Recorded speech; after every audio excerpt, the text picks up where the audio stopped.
If you've ever been hurt or broken by life, this episode is for you. I talked to Dr. Lauren Dawson from Kintsukuroi Wellbeing.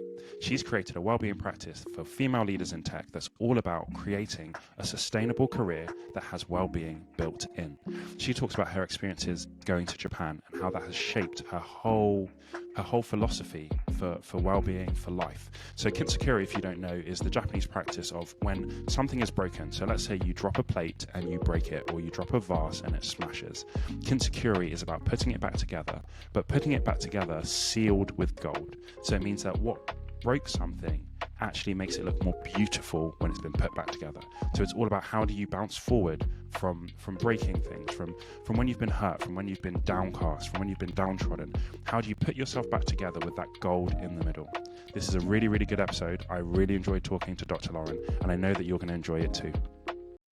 Dr. Lauren Dawson, welcome to the show. Thank you so much for joining. Thank you so much for having me. I'm really, really happy to be here. It's an absolute pleasure. I saw your profile. I saw one of your comments. I think Chi had commented on one of your posts, and I was like, who is this person? Because if Chi comments on someone's post, they're generally quite a cool person. So I was like, who is this person? And I was reading through your profile about the Kintsukuroi, and I was just like, I've heard of this. I love this. So I would love to talk to you. So thanks so much for joining. Would you mind telling the listeners a little bit more about yourself? Yeah, of course. So Dr. Lauren Dawson. I'm going to start with the personal stuff because there's always so much to say around this topic. I live in Hampshire, in the south of the UK, with my partner and our wonderful golden retriever, who may or may not appear during this conversation. I absolutely adore living in the countryside. I get out for walks every day. It's kind of my happy place to be. From a professional perspective, I'm a wellbeing coach and consultant, and recently founded my own company, Kintsukuroi Wellbeing. So yeah, that's kind of me in a nutshell. So explain for those who might not know what Kintsukuroi is. Yeah, so Kintsukuroi, it comes from this Japanese. Yes, that's the one. It's difficult to pronounce. I told you I was going to butcher it. So tricky. It comes from this awesome Japanese philosophy, and there's so many wonderful Japanese philosophies out there, right? You've got like things like wabi-sabi, which I'm also obsessed with. But Kintsukuroi comes from this idea of Kintsugi, and it means golden joinery or golden repair. And it's this beautiful idea that at one point, the story goes, somebody dropped a piece of ceramic pottery whilst they were serving tea to some kind of emperor or samurai type figure in Japan.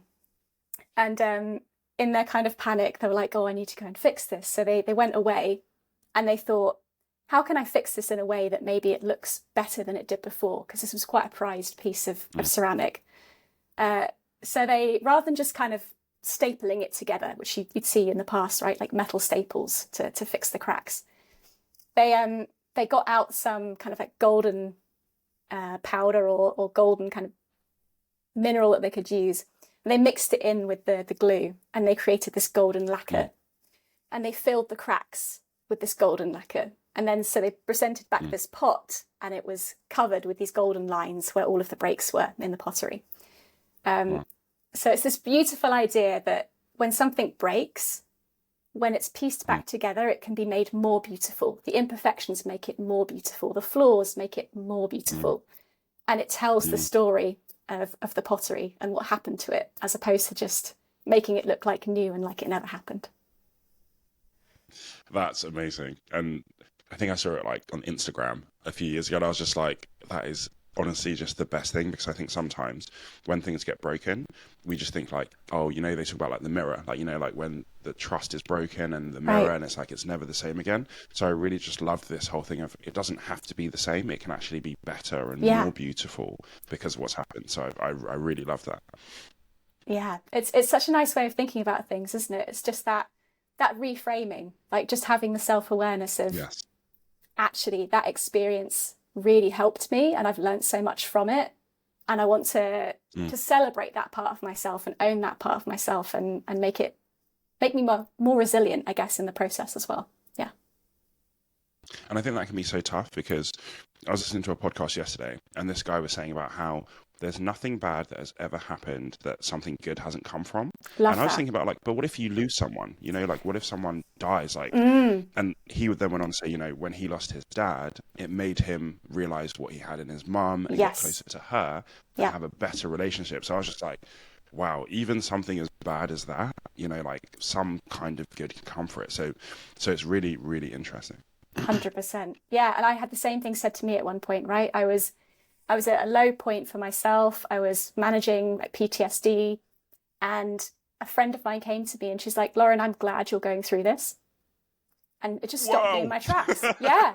Completely stopped me in my tracks. I was like, sorry, what?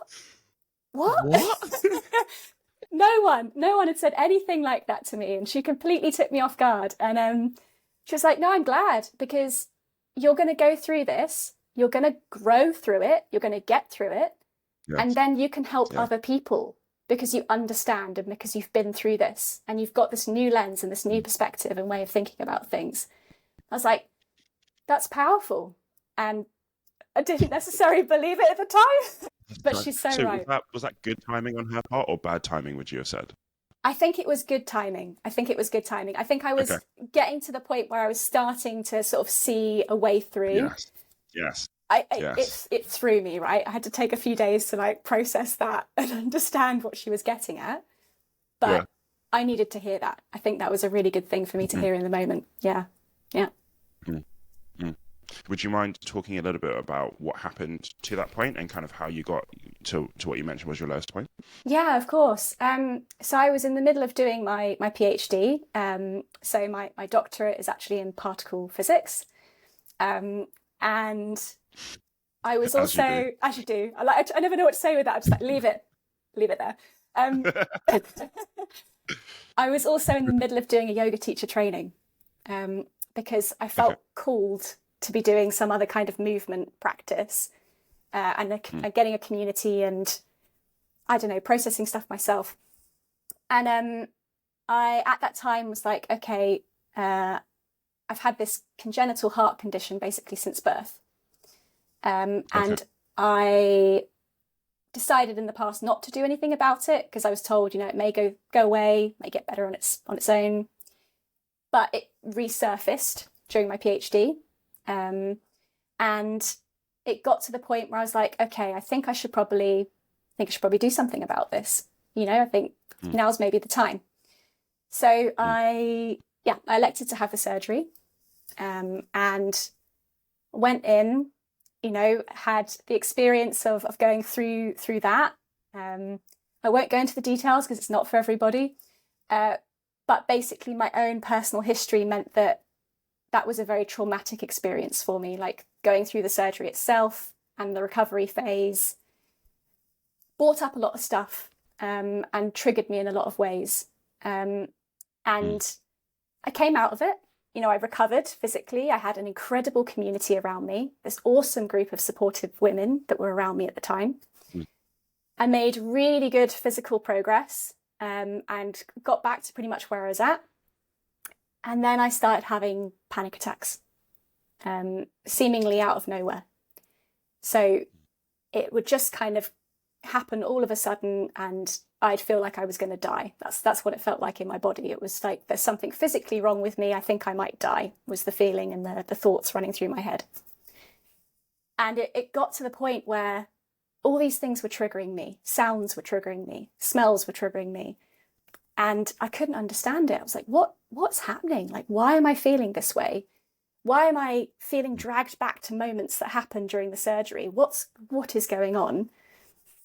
And it got to the point where I was trying to avoid so many different triggers that I could barely leave the house. It was that bad. It was that kind of agoraphobia level of not being able to do anything. So yeah, I had to put my whole PhD on hold because I couldn't function in that way. I couldn't show up in that way. I had to just look after myself. And I was fortunate that, you know, I was able to get in to see therapists. I was able to work with an NHS therapist, actually, who was fantastic. And it's all I did for about 3 months was just focus on myself. Nothing else. Like, go to therapy, do the work, read all the books, journal like crazy, learn everything about PTSD because I didn't know much about it. You know, it was new to me, and slowly help myself recover. And it was during that kind of inflection point of beginning to understand it and recovering that I had that conversation with a friend that that made me reframe the whole thing. So yeah, it was a big experience, right? It was really formative for me, and it influenced how I work and how I live now to a huge degree. Yeah. What were some of the main ways that it's influenced you for how you live and work now? Yeah. It's a real eye-opener. It really, really sets your priorities straight, right? Like it made me stop and really appreciate what I had around me and what I wanted. So a big thing for me was, okay, I wasn't happy in the current job that I was doing. So I looked for a new job that felt more in line with my values. I left a previous relationship that wasn't serving me anymore. So that was part of it as well. Wow. And ultimately, it kind of brought to me again forward the importance of mental health and well-being. I was like, right, I'm going into this new job. I need to be able to talk about how I'm feeling, how I'm doing, what I need. And I need to be able to prioritize that in my day-to-day. And so coming in to Multiverse as a data coach, I was like, right, total new lens of how I'm approaching this role. I'm going to look after myself. I'm going to be able to listen compassionately to other people and what they're going through. And I'm going to prioritize the person and the well-being side of things. So that's what really shifted the perspective. I was like, it's not about productivity, results. It's not all about productivity, results, and progressing and promotions. It's about you as an individual. Are you looking after yourself? Are you happy? Are you healthy? That's the focus. That's where I want to be at. Yeah. And I feel like when that focus is there on the health and the well-being and the mental space, actually the other stuff, you know, the promotions, the achievements, that all comes easier and it comes at less of a cost than if you're trying to build it on a shaky foundation. So it's so important that we actually focus on the core of ourselves first, because everything else can flow from that place. 100%. You're so right. It's exactly that, right? If you've got those things in place, if people are healthy and happy, the rest will come. And I love how you talk about it's the foundations. I say similar things, right? For me, I call everything my tree roots. Everything that grounds me and makes me feel like me and gives me energy is on my tree roots, and they have to be there. If the tree roots aren't in a good place, the rest of the tree's not going to be in a good place. So yeah. It's so true, because that's what nourishes the tree. That's what helps it to bear fruit. And the deeper those roots go, the further out they go, the better the fruit of that tree is going to be. And I think it's so important that we are able to be fruitful, you know, and actually that comes from being healthy. Yeah, definitely. So you mentioned about being a data coach as well. So you're a data person, kind of. I am. Well, you're a real data person. I'm like a converted fake data person. So talk a bit said about this your before, data. And I'm like, I want to rip that up and be like, you're not a fake data person. There's no such thing as a fake data person. You know, you've worked as a data analyst. You know what this is all about. Like, everyone has different roots to it, but everyone's a data analyst, right? But there's different levels. Like, you're like probably like a samurai master, and I'm like whatever the younger equivalent of it is. Love that. But yeah, it's definitely a journey, isn't it? It's like, where do you start? How do you get into it? And actually, I was totally self-taught. That's the thing, right? My degree gave me elements of how to analyze and break down data and problem solve, of course. But all the data analytics stuff, data science in particular, I taught myself all of that because it was interesting, because I wanted to know more. That's what led me to become a data coach, because I was there like, oh, if only there was someone else that could be helping you learn this stuff, right? How amazing would it be to have someone to mentor you through this process and to find all the resources that they found helpful and to help you write your first line of code and to sit with you through the frustration of it doesn't work, I want to smash things up, until you get to that point where something works, right? Yeah. So yeah, that's what really cool to me about becoming a data coach. I was like, what a brilliant role. What an awesome thing to do, to be able to help other people learn this stuff. And people from all walks of life and all backgrounds. And that's what made it really special, definitely. Yeah. And what are some of the big things you learned from being a data coach? Yeah. I learned the importance not only of helping people with the technical skills.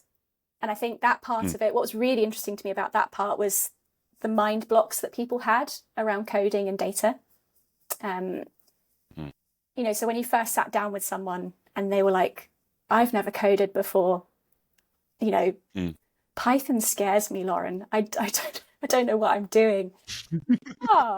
Here's a dog right on cue. There she is. She's come to say hi. It's 10:30. She's like, it's getting close to the time of day where she gets outside. She's going to hang out for a bit. Yeah, so people would come to me and they'd have a fear around data, and they'd have a fear around programming, and this kind of opinion of like, it's for other people, not me. Particularly women, by the way, really, really significantly for women. And I learnt that through consistently showing up for those individuals and hearing them out and like hearing those fears and those concerns, they were able to go away and feel a bit more confident in being like, okay, I'm just going to try it. I'm going to experiment. I'm going to get curious. I'm going to see what works. And they did that. And then, you know, after a few weeks, they'd come back to me and they'd be like, Lauren, I wrote my first piece of code and it worked. And now I've written this little program for my company and I'm saving half an hour's worth of admin time. I'm like, amazing. Great. So that was a huge learning, definitely, was that, you know, just having someone there to support you and hold you accountable really moves you through that process of learning and move through that like fear barrier that can come up for a lot of people. That's something I've always found really interesting about data, because when you actually get to the core of it, data is actually quite simple, but it looks really, really complicated. Right. But it's actually something that most people can do, but it's just that thing of getting over that barrier, having someone help you through it, the fight or flight moments where you're like, I just can't do it. And then you realize you put like the semicolon or the comma in the wrong place. And that's why nothing that works. One semicolon, yeah. Yeah. Oh, the amount of times I've been up till like whatever time in the morning and my code is not working and I see the damn semicolon, I'm just like, that's what it is. Those moments are gold though, aren't they? They're complete gold. Yeah. And for me, it was people like calling the variable a different thing. So they'd name it one way and then they'd come back and they'd put a capital in, or they'd change the spelling. And I'd be like, can you see it? Can you see where it is? Keep looking. I promise you it's there. But yeah, definitely. It's fun. It's so much fun helping people through those first moments. And I love working with beginners, full stop, right? I have that. The beginner's mindset is this most beautiful thing ever. So if people can get into that space where they're just like, I'm curious, I'm going to try it, it's not going to work, I'm going to keep failing, I'm going to keep trying it, and eventually I might get there. And I just think that's the most awesome way of approaching things. So yeah, it's great. Because the breakthrough that comes is just amazing, because it's something that you've been daunted by, you've been scared of, and now you've beaten it. And that's an amazing feeling to see. Definitely. But yeah, I think aside from like the kind of data and the technical support and what I learned about that, the other thing I really learned in that process was the power of having someone there who was outside of this person's company, outside of their usual circles, being that person that they could come and talk to you about whatever might be happening for them within their workplace. And quite quickly as a coach, you know, once you've built up that trust, people start coming to you with more personal stuff. I coached during the pandemic, right? That was huge. There was so much fear that came for people. There was so much uncertainty, so much change. And as a coach, you're sometimes that first port of call. They come to you and they're like, wow, I'm overwhelmed, or I don't know how to manage this, or I'm homeschooling my kids and trying to do this program. How do I do this? And again, I learned that value of, if you take the time to actively listen and help individuals with that side of their life, then they begin to thrive even more in the workplace. And the beauty of that, the beauty of recognizing the whole person, the integrated person, and how that can then add more into their day-to-day and what they can contribute in their environments and in their workplaces. And it sounds like you had a great time at Multiverse. So what made you want to leave and then start your own company? Because that's quite a big step. Yeah, it's a great question. And it is a big step. When people say like it's a leap, it really is a leap. There's no getting around that. I loved it at Multiverse, and I honestly can say that I've never worked with such a group of amazing people in my life. Best people I've worked with, hands down. I met wonderful people like Chi-Chi at Multiverse. Chi-Chi, yeah. I met inspiring leaders. I've never had such great leaders as well in my environment and around me. So a lot of experience around me, a lot of really inspirational people. And I was doing a lot on the wellbeing side within Multiverse. So as I said, I noticed it as a coach that these themes kept coming up for my apprentices. Then I moved into management and I noticed these themes were coming up in our coaches. And I was like, what are we doing to support our coaches with this side of things? Because they are the first line, they are getting these people coming to them with sometimes quite heavy personal stuff. Who's helping the coach manage that? Who's helping them with their well-being in that moment? So I launched this well-being working group within Multiverse. I'm a data person, so I kind of said, look, let's make a survey. I got people in my team who had experience around mental health, doctorates in mental health, to help me write the survey. And we published it out and we collected data, and then we're like, let's make a dashboard. So we created a dashboard. And it was so powerful because suddenly we could track everyone in terms of like energy levels, how workload was influencing them, how able they were to think clearly on a day-to-day basis. And we could see the patterns over time, and we could match that against what was happening in the company.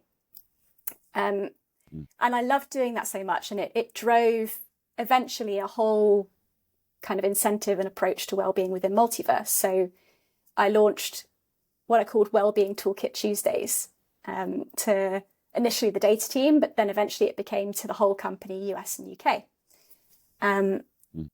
All about preventative, proactive wellbeing. So rather than dealing with your wellbeing when you're already at crisis point and you've burnt out, how about finding ways to integrate it into your day-to-day life now to help prevent that and to help build your self-awareness of what it looks like for you in the workplace and how your mental health may change over time. And I noticed I was doing this on the side of being a manager, right? Towards the end, I was a manager of managers, and I was indirectly responsible for 800 odd apprentices. So it was a lot going on within the company. And I just thought to myself, my passion here is really in all this wellbeing stuff that I'm doing. So how about I just dare to dream for a moment and think about the possibility of just making wellbeing my focus? Now, I've learned a lot as a manager. I'm going to bring that in. I've learned a lot about being a leader, but I think there's a real difference I can make here in this wellbeing space, and I want to back myself to do that. And I was like, okay. I thought about it for a while, right? I had it ticking over in my head for some time. And then eventually I was like, I think now's the time. I did the work. I looked at my own personal values and I thought, I'm gonna do this, and I'm gonna do it properly. So I took that leap. And just thought, let's get started, see where it goes. So talk to me a bit about exactly what your company does. Who does it help? How do you help people? Yeah, of course. So 2 main strands to what Kintsukuroi Wellbeing is all about. First, you've kind of got the individual level. So this is where I like to really step in as a wellbeing coach, and that's in helping female leaders in tech. in creating sustainable careers for themselves. So really getting back into that integrated well-being piece. How can an individual make changes, small changes to their day-to-day consistently to support them and their own energy levels and their well-being, so they can continue to be a really successful leader to their team and really show up for their team, be present, be able to think creatively, be able to problem solve, because they're looking after themselves and they have that energy to keep going and keep thriving. So that's sort of one section of the business. The other side of it is the consulting side. And this is the part that got me really excited, because I thought, I've got these skills, I've got these skills in data analytics. I'm a scientist. I approach things in a very kind of specific way. I want to be able to use this and couple it with well-being. I want to make a difference in the well-being space using my skills as a scientist. And I started noticing gaps. I started kind of hearing things from HR professionals, from people teams. I started seeing some of the data online, some surveys that have been done recently about how underutilized well-being and people data is within companies. It's so fascinating. There's been this explosion in software as a service solutions for well-being post-pandemic, and there are brilliant ones out there, right? And you get a lovely dashboard as a result of sort of signing up, and maybe you get some raw data as well. Fantastic. If it's in the hands of someone that knows what they're looking at and knows what to do with it. And HR professionals are fantastic. They have context. They have so much context about the environment and about the people that are working for the company. They've got their ears to the ground. They have amazing conversations, and they know inherently, right? They have this awareness of what's really happening at ground level. And imagine the power if you could take that context and couple it with all of this data that's being collected now from these softwares. It'd be incredible. Not only then would you have the context, but you'd also have the data insights, and you could make a really powerful story out of that. You could tell a really powerful narrative. And then you can take that narrative up to your senior leaders and say, look, this is what's happening in the company. Here's the numbers to back it up. Here's the story that this data is telling us. This is the strategy we should implement to make a difference in this space. And so I really see myself as that bridge, right? That connector, that person that can come in, that can hear the HR and the people side of things, because I've been a leader, because I'm a wellbeing coach, I know that space, and couple that with the data understanding, right? And the data literacy to really create something that's really quite powerful, actually, at making change at an organizational level. So that's the consulting piece that I'm really excited by. Yeah. I think that the data literacy piece is almost like the missing piece, because I feel like sometimes people have the gut feelings, they have the intuition. Now they've got the tools to actually prove or disprove the intuition, but they don't know how to interact with it. And it goes back to what you said earlier about data being scary. They feel well, I've got all this data, but I just don't know what to do with it. I don't want to get it wrong. So I think that data literacy piece is so important in the middle. Yeah, for sure. And you're right. It's fear. It's also overwhelm. The sheer volume of data. Yeah. Fair enough, imagine you already had your annual people surveys, you had your people engagement surveys, and then you had your annual reviews and information that was coming from that. And now you've got all this extra dashboard data. That's a lot. That's a whole sea of data that's going to feel a bit intimidating. So yeah, it's having the skills and removing the fear to be where do I start with this? How can I dig in and find the insights that are going to be there? I think it's a really necessary thing. So I'm really excited to see the impact that your company has, because I think it's going to be amazing. Thank you. Yeah, it's I love the idea of kind of approaching it from both angles, right? It's help the individuals, help the leaders, because the leaders have a huge impact on the people that they're working with. We can't negate that. And then also top level, help the whole company. what are the changes the whole company can make, and track the effect of those changes by looking at the data. And then that gets super interesting. So yeah, very interesting. You've mentioned a few times leaders and leadership. Yeah. So was Multiverse where you first started leading people? So I'd love to hear about your leadership journey, and how did you find getting into leadership? Was it what you expected, or was it a bit different? Yeah, great question. It's a journey, isn't it? Leadership, ultimately. Yeah. It's so funny. I never saw myself as a leader. I thought I see through and through, right? I thought that was me set. I'm a particle physicist. I've been in data. Yeah. I'm quite happy plugging away at the numbers, getting stuff done. But it was my manager actually at the time who sat me down, and it was early days. When I joined Multiverse, there were 3 of us in the data team. By the time I left, there were over 100 in the data team, and that was over a 3.5-year period, just to give some kind of context. Huge growth. Huge. Wow. So yeah, my manager at the time sat me down. She was like, Lauren, the team's growing. We're going to need to start having some more leaders in the team. We've got all these data coaches, and they need someone to guide them. They need someone to help develop them. And she's like, I think you'd do a really good job at that. I think you'd be great at it. I was like, I don't know.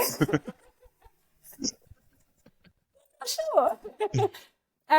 Yeah, I was so again kind of like, have you got the right person kind of moment. Like I couldn't see that in myself. I could see that I would be really great continuing as a data coach, and I could see that I was making a difference there. But I couldn't see the elements of myself that would make a good leader. It was a bit of a block for me in terms of acknowledging that. And it took some time, right? We had a lot of conversations. We had a lot of back and forth. She kind of helped me see those parts of myself that actually were quite well equipped to be a leader. And with like sort of gentle encouragement and kind of development along the way, she just sort of said, let's do it. And eventually I said yes. I said no a few times, and then I eventually said yes.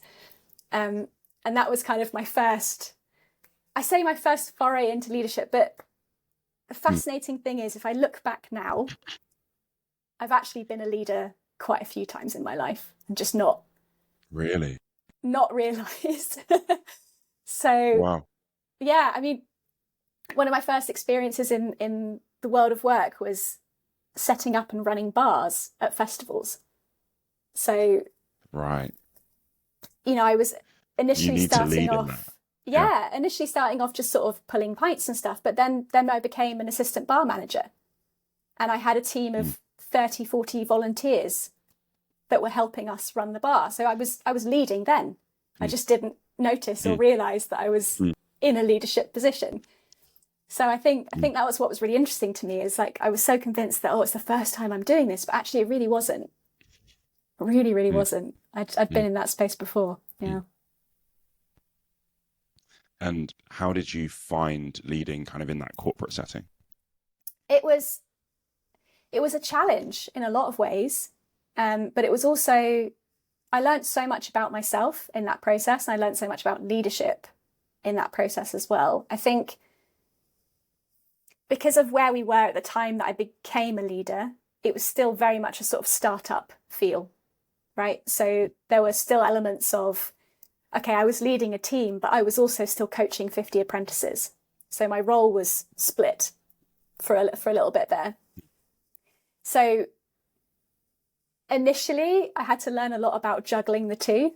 I had to get really interested in time management. I had to get really interested in energy management. I had to get really interested in boundaries, because I had to support these 3 or 4 coaches and get my apprentices through the rest of the program to completing their apprenticeship level. So I learnt quite quickly the importance of setting expectations with my team, the importance of empowering my team to be able to feel like they knew where to go to get support. They knew how to first approach something, how to problem solve. And then I had to get super good at that energy management piece. Like, how can I make sure I'm showing up in a way that I can still support these individuals rather than showing up exhausted because I've just been speaking to all these apprentices that are getting really worried about their final exams. So it's yeah, I think I learned a lot about kind of sort of juggling of the different aspects of the role. Yes. For sure. And the importance of setting those expectations and those boundaries to protect yourself and to be an effective leader as well. Yeah. How do you implement boundaries in a startup? Because I feel like startups are just, you have to get stuff done. Yeah. So the boundaries almost don't exist. Right? It can be that way. It can be that way. And I think early days, that happened a lot. It was like, that needs doing. Let's just jump in and get that done. Like, oh, that program needs to be written for tomorrow. Jumping in, doing it now. Yeah. Do it. Yeah. But it was that awareness of, okay, if I'm going to do that, if I'm going to spend 2-3 hours into my evening making this work ready for the next day. Hello again. If I'm going to do that, then how do I give that time back to myself, or how does that affect the next day's work? So for me, it was that initial awareness of the energy piece. Like, if I spend that extra time, how am I going to feel the next day? And then having realized that, it would be to say, okay, well, my boundaries as an individual is I work from, let's say, 8:30 to 5 p.m. Those are my boundaries. Are they a massive concrete wall of a boundary? No. There is some flex. But if I do flex, these are the conditions, right? So it's like, if I am going to work until 7:30, know that that's a one-off to get this task done. And then know that I may not start until later in the day, the next day. I might not start till 10, for example. And I had that because it was a startup, because of the nature of the role, I had that flexibility to adapt the way I was working and the timings that I was working in. So, yeah, I think... Go on. Oh, sorry. I was going to say, I think sometimes the flexibility is there, but we don't necessarily take it. Yes. And I think that sometimes is, because I can't think of any boss I've ever had who I would say to them, I'm going to start a bit later because I've done this, and they would have said no. But I feel like I almost didn't take it myself, you know? Right. Yeah, I think you're spot on with that. It's that there's that kind of inherent or implicit expectation, maybe, that you work 9 to 5. And you're not sure, like, is that a given, or is there wiggle room here? And maybe you join a company and they say, oh, it's okay, you can work flexibly, we can move things around. Without the specifics, someone might hear that and be like, still don't really know what that means. Does it mean that I'm going to work a bit longer? Does it mean I can take a longer lunch break? So something I really like to do as a leader, particularly with people that were just starting out, or just joined Multiverse, was in that very first session with them, set those expectations out super clearly, right? Like, we work flexibly. So if you want to start later in the day and finish later in the day, completely fine with me. Not a problem. If you want to stop and take a 2-hour lunch break because you want to walk your dog as well as eating your food, again, not a problem. You're in charge of your calendar. I trust that you get the work done. I trust that you know the tasks that you need to do. How you do that is up to you. Making that super clear so that then people are like, okay, but then also modeling it as a leader. It's all very well and good saying it, but in, like, at the back of people's mind, they might think, oh, but if I do that, people are going to look at me. You know, especially if you're in an office. Oh gosh, if I leave at 3 o'clock, is everyone going to turn around and look at me and be like, where are they going? What? It's not 5 o'clock yet. So timer. Yeah, exactly. And I had that, right? In one of my roles, I physically had that feeling. People would watch me go, and I was like, oh gosh, I'm literally just 2 minutes before 5, and I'm getting the eyes. Wow. Yeah. So I think you have to be able to model it as a leader too. If you're saying that people can work flexibly, show that you're doing the same.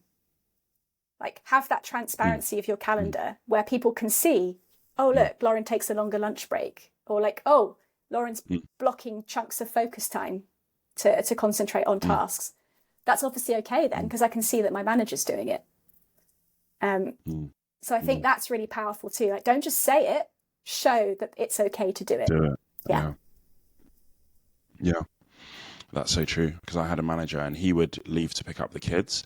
And so he'd leave at like 3:30, that kind of time. And we'd see him doing that. So and he'd work from home before it was like the cool thing. So we work from home Mondays and Fridays. So I had that example. And so for me, it was just like, yeah, that's actually okay. So I think you're so right. Yeah. In terms of modeling it.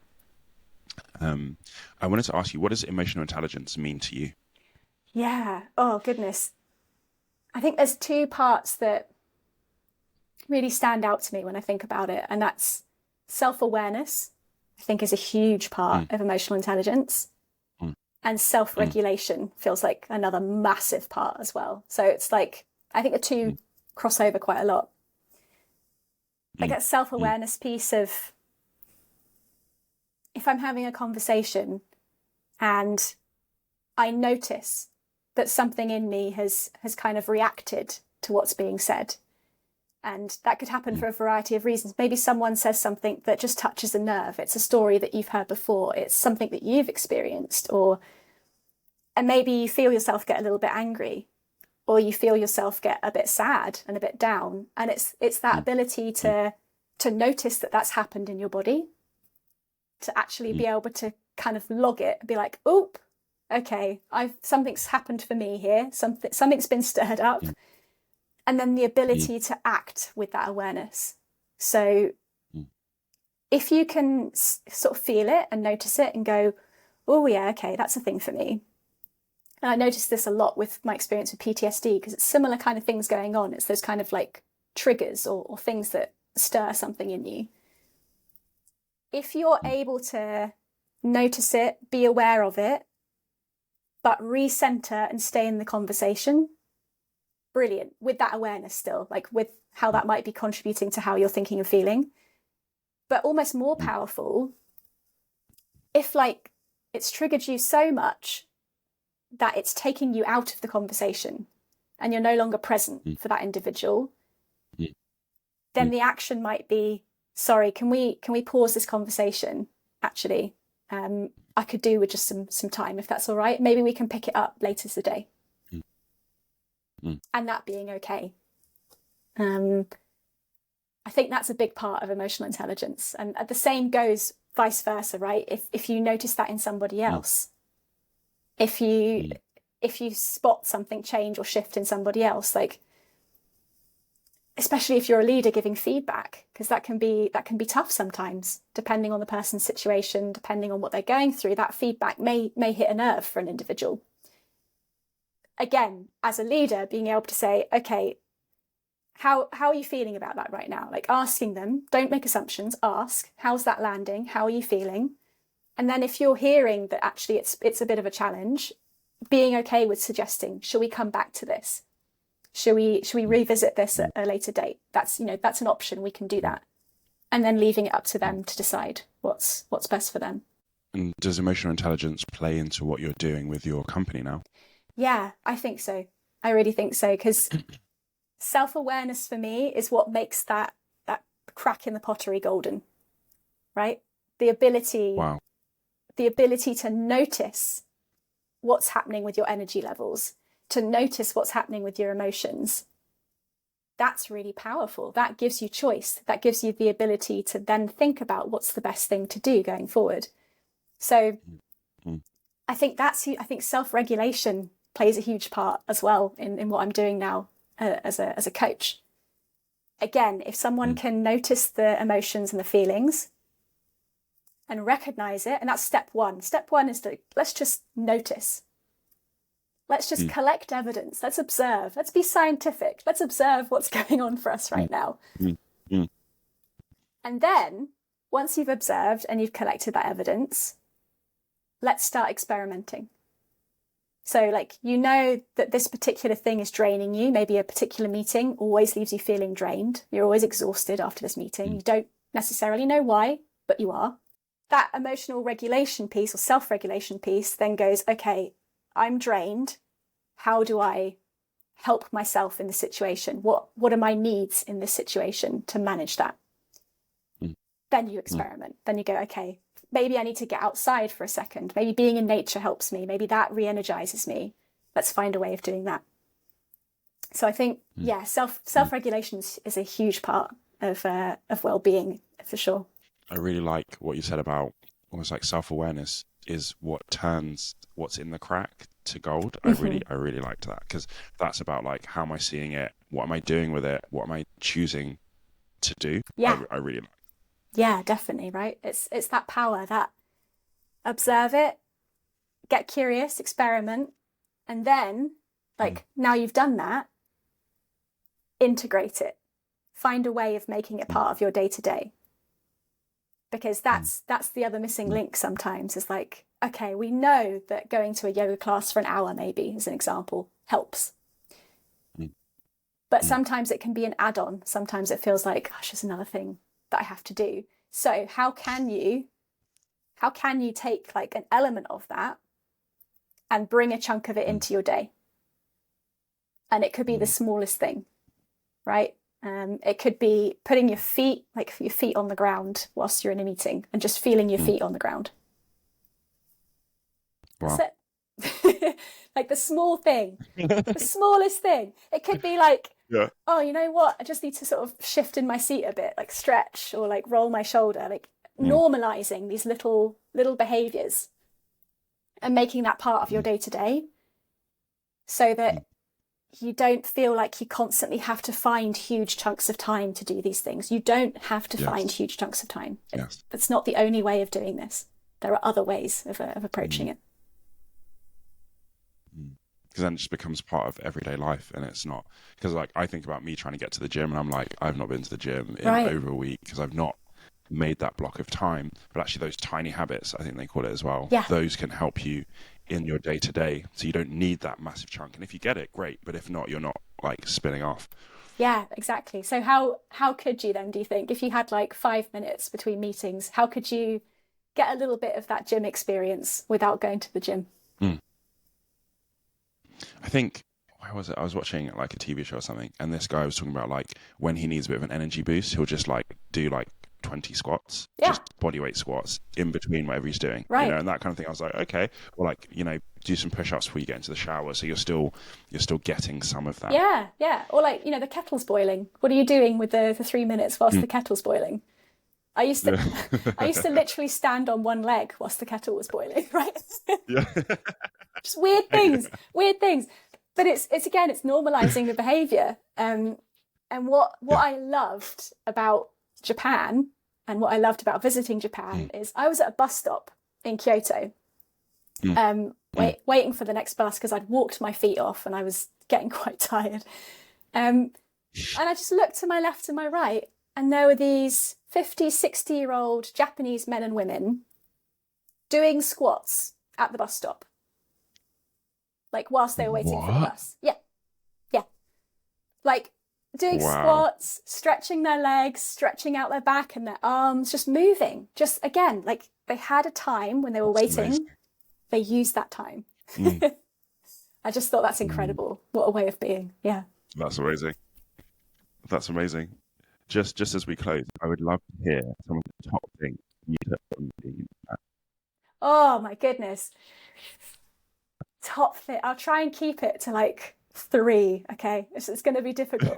I can give you up to 5. You can up take to up 5. to 5. It's generous. It's generous. Okay. Up to 5. All right. Number one thing: respect for nature. It's built into the culture. There's an inherent respect of the wisdom of nature and the natural flow of nature and the cycles of nature. And it's celebrated, right? The beauty of it is celebrated. The change in nature is celebrated. I loved that. Kind of acceptance of the kind of natural flow of things.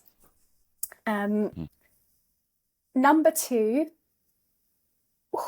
has got to be the the whole like exercising whilst you've got like a minute or two to wait for the bus, because that just, I'd never seen that before, and I was like, this is brilliant. You know, sometimes you see someone stretching on a run, right? Someone in London on a run might stop at the traffic lights and stretch their quad or something, but this was a whole new level. Number 3, I'm trying to pick the best things. I think like it comes back to that nature point, but this ability to build in, again, I guess like building well-being into the day-to-day. So like rooftop gardens on top of skyscrapers, they call them stroll gardens in the middle of the cities. In the middle of Tokyo, you will find a stroll garden. And it's not just like a London park. It's, you know, it's designed, it's curated so that you can walk around it and you can really be present to what's happening around you. You know, you've got different sounds, you've got different things to look at, you've got water, you've got nature. And so it's that kind of, again, wisdom of this stuff really helps, so everyone should be doing it. And how can we make it accessible to everybody that's living here? How can they really be a part of that experience? Number 4, and this again, it's a culture shock when you first see it, but the respect to everybody, no matter where they are and what their level is. Like there's no hierarchy. It's just generic respect from one human to another human. And you see it a lot with the bowing. And it's fascinating because I remember being at one of the tennis tournaments I was working at, and there were 2 officials that came to that tennis tournament, and the person with us told us that they were quite similar in terms of experiences and what they'd done for the tennis associations and things like that. And what happened was this kind of bow off. So one of them bowed to the other, and then the other one bowed, and they bowed lower, and then lower, lower, lower, lower. Because each of them, right? Each of them recognized the bow and was like, oh, I need to return that respect by bowing slightly lower than the previous bow. And that's so beautiful. It is. It's just glorious. It's just like that ability to treat humans as just humans, as another soul on this planet that you should respect. So that was another beautiful thing that I took away as well. Yeah. I'll stick to that. I won't go any further. I wanted more. You wanted more. I'll finish by saying that I left Japan 8 years ago now, and I was there for about a month. And I made a promise on the tarmac before I got on the plane. I was like, I am not done with you, Japan. I think I've got a lot to learn. Yeah. And I think I need to come back. And so that's what I left with, was this inherent feeling of there's so much more to that country that I want to understand and learn and appreciate. So I will be returning. Now I want to go to Japan. Everyone should go. I'm going. Yeah. It's amazing. It's amazing. Dr. Lauren, thank you so much for being on the podcast and for sharing your story. I've really enjoyed our conversation, so thank you so much. Thank you so much, Tolu. It's been a real pleasure. I've had such a great time chatting. So yeah, thank you. It's an honor to have you on. And thank you guys so much for listening, and see you on the next episode. Thank you for watching this episode of the Dunamis EQ Leadership Podcast. If you enjoyed this episode, flick through our channel and there's loads more that you can watch. Don't forget to subscribe to the channel so that you can hear first when new episodes drop. We'll catch you on the next episode.